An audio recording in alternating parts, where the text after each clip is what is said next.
Olá, bem-vindos ao Atitude Cast.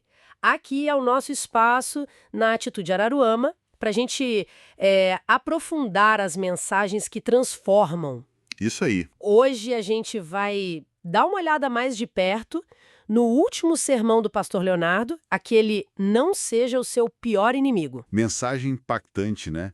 Baseada lá em 2 Tessalonicenses 3, do 6 ao 15. Exato. E a nossa ideia aqui é conversar sobre os pontos-chave, sabe? Os textos bíblicos, para dar aquele gás para as discussões nas células. Com certeza.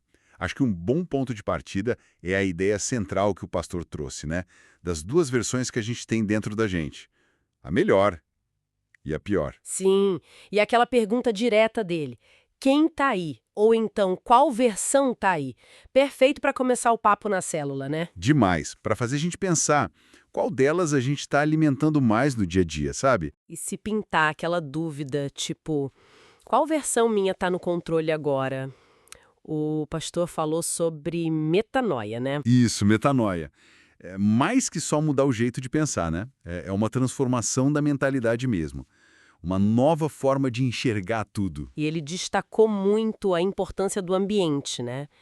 Do nosso ecossistema, como ele chamou. As pessoas com quem a gente anda. Exatamente. Porque, olha, muitas vezes o maior problema não está fora, está aqui dentro. O pastor até brincou, né? Bate no peito, eu. É, um chamado forte para a gente assumir a responsabilidade, né? Total, reconhecer que a escolha é nossa, sabe? Qual versão a gente vai fortalecer é o primeiro passo para essa metanoia acontecer de verdade. Senão, culpar o ambiente vira só. Só mais uma desculpa, né? Falando nisso, o sermão foi lá para 2 Tessalonicenses 3. O pastor trouxe a visão do Paulo sobre o sofrimento. Pois é, para Paulo, sofrer por causa de Jesus não era algo ruim, pelo contrário. Era participar do reino, motivo até de alegria. Bem diferente do que a gente costuma pensar, né? Totalmente. E aí vem de novo a pergunta do pastor. Ei, qual versão tá aí? Quando a dificuldade bate, como a gente encara? Como Paulo, buscando força na fé. Ou a gente desanima. É um tema muito bom para as células discutirem. A nossa reação mostra muito sobre qual versão está mandando. E outro alerta importante que o pastor fez foi sobre as historinhas. Sabe, aquelas narrativas que a gente cria? Ah, sim. Para justificar os tropeços, né? Para tirar o peso das costas. Exatamente. E que acabam alimentando a nossa pior versão, sem a gente perceber. E o perigo é que a gente acredita nessas histórias, né? E age de acordo com elas. O desafio para a célula seria, cada um tentar identificar as suas. Quais são as desculpas que sempre aparecem? Para ajudar a quebrar esse ciclo, o sermão deu 3 chaves práticas, lá dos versículos de Tessalonicenses. A primeira, se afastar de gente ociosa. Versículo 6. Volta na questão do ambiente, né? Aquela ideia de que a gente é influenciado por quem está perto. Sim. E viver a melhor versão exige coragem, né? Como o pastor falou, é jogo de gente grande. Coragem para se afastar de quem não quer avançar e acaba puxando para baixo. E a pergunta dele, quem aqui conhece alguém assim? Nossa, isso na célula deve gerar uma conversa boa sobre as nossas relações, né? E sobre a importância da igreja, da célula, como um lugar para crescer junto. Com certeza. A segunda chave, exercitar a automotivação. Inspirada no exemplo de Paulo, né? Que trabalhava, tinha foco. Versículo 9. É não ficar esperando acontecer ou esperando pelos outros. A força para agir tem que vir de dentro. Motivar para a ação. E como fazer isso? O sermão apontou 3 coisas: conhecer seus objetivos, seus desafios e seus valores. Quando isso está claro, A coisa anda, né? E as falas que ele citou? Tipo, Paulo dizendo, se alguém não quer trabalhar, também não coma. E o pastor mandando, sai da aba dos outros. É um choque, né? é um choque de realidade. Para sacudir mesmo, para a célula pensar o que me move de verdade, quais são os meus motivadores. E a terceira chave, para fechar, sair de uma posição de vergonha. Versículo 14. Paulo falando para a comunidade não se associar com quem não vive a cultura da igreja, para que a pessoa sinta vergonha.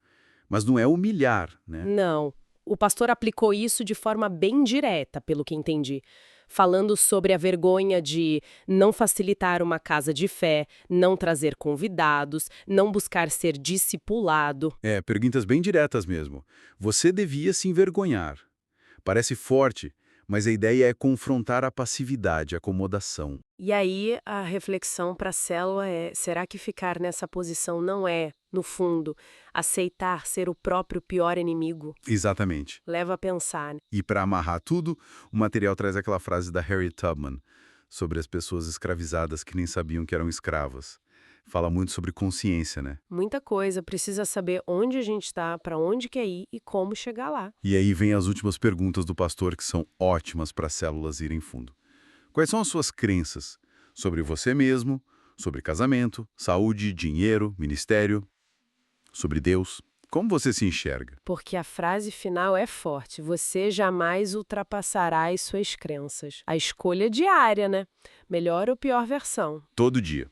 Então, o que a gente pode levar dessa nossa conversa para as células é isso, o chamado para se conhecer melhor, quem está aí, para buscar a metanoia, mudar a mente. E para agir, usando as 3 chaves: cuidar do ambiente, buscar a automotivação e sair da zona de conforto, da passividade. As perguntas do pastor são ferramentas para isso. Sem dúvida, são provocações para a gente olhar para dentro e fazer acontecer. Talvez uma última provocação para quem está ouvindo e vai para a célula. Qual é a primeira historinha sua que você vai desafiar e tentar reescrever a partir de agora? Ótimo ponto de partida. Bom, esperamos que essa nossa conversa sobre as ideias do pastor Leonardo inspire as células a fixarem bem a mensagem e a buscarem essa transformação. Com certeza. Semana que vem tem mais Atitude Cast. Fiquem com Deus. Fiquem com Deus.